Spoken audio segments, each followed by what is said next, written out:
Hey everyone, and welcome back to Gotcha Interact. I know we're a little bit late to this, but in today's video, we're actually going to be looking at the dev discussion that came out last week on Wednesday, I believe, March 12th.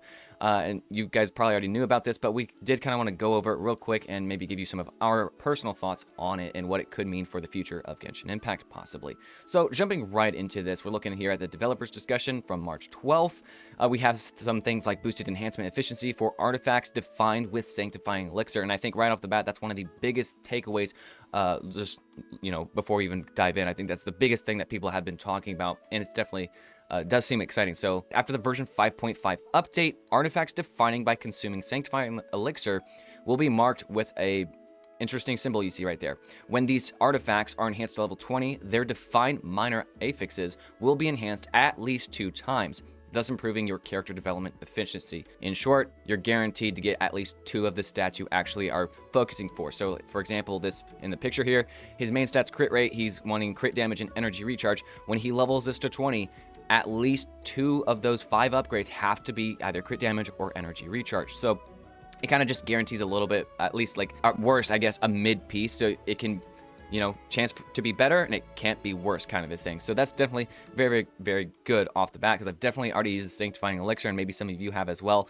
And literally all of my upgrades went into the flat defense or something. I'm like, are you kidding me? I just spent 4 Sanctifying Elixir on this awesome goblet and it just went to absolute garbage with it. So I don't know about you, Vixen, but what are some of your initial thoughts on this yourself? Yeah, I mean, like you said, I think it's totally going to help and change what people kind of get from the Sanctifying Elixir. It's just going to be more helpful. I mean, a lot of people have definitely been through that with regular artifacts, never mind, like you said, kind of Yeah. spending the precious Sanctifying Elixir that we don't really get too much of. So it's definitely becoming this is definitely a helpful change, for sure. But looking a little bit after this, we have something else, which is going to be a map change. Basically just quest tracking optimization. It states that in the new version, to help you quickly find quest locations, quest tracking now supports cross-scene tracking. When you track quests located in other scenes, in most cases the map for the corresponding scene will open directly, allowing you to conveniently teleport over without being prompted to head over to the next part of the quest to go ahead and do that. So it's basically just, instead of, you guys just can click that navigate button and just kind of be instantaneous, rather than kind of, do you want to head over here? Do you want to do this? It just kind of immediately throws you over there. Yeah. So as you can see, they're kind of jumping from Natlan over immediately right over into Ankanomiya. Now, looking a little bit after this, though, we have some boss guides. So it says here right where the Paimon is, powerful enemies often hide in hard-to-reach locations, with some dwelling in underground layers riddled with multiple entrances. Basically, it's very hard to find certain bosses. Things like, obviously, I believe that's the Gold Flame Kukusor Tyrant, so that big, like, fiery pyro bird.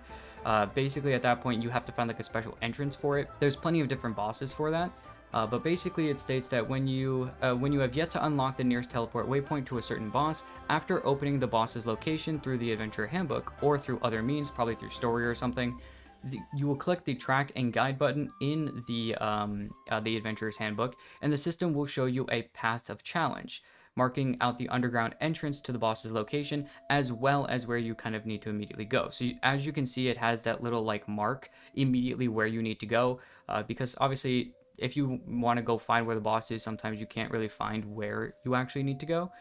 Usually people go right to the teleport waypoint, but obviously if you don't have that teleport waypoint ready, you're kind of screwed. So once again, just more of a quality of life to make sure that it's a lot easier to find those new bosses if they're kind of hidden away. So hopefully with new bosses as well, that'll also become a thing for people to at least get some help out of. Absolutely. And then next we see here a Serenitea Pot edition for the Realm Depot exchange list.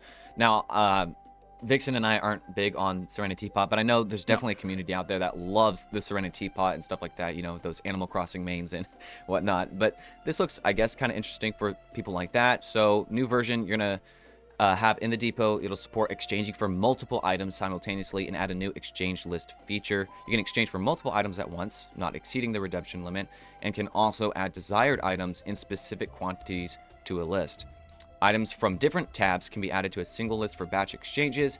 You can adjust the quantity and types of items you wish to obtain through the batch exchange. I guess good for you guys on the Serenitea Pot. There's a quality of life update for you guys. But moving on, we also see something here about the gift mailbox search function. Interesting. Okay, so in the new version, the gift mailbox now supports a search function.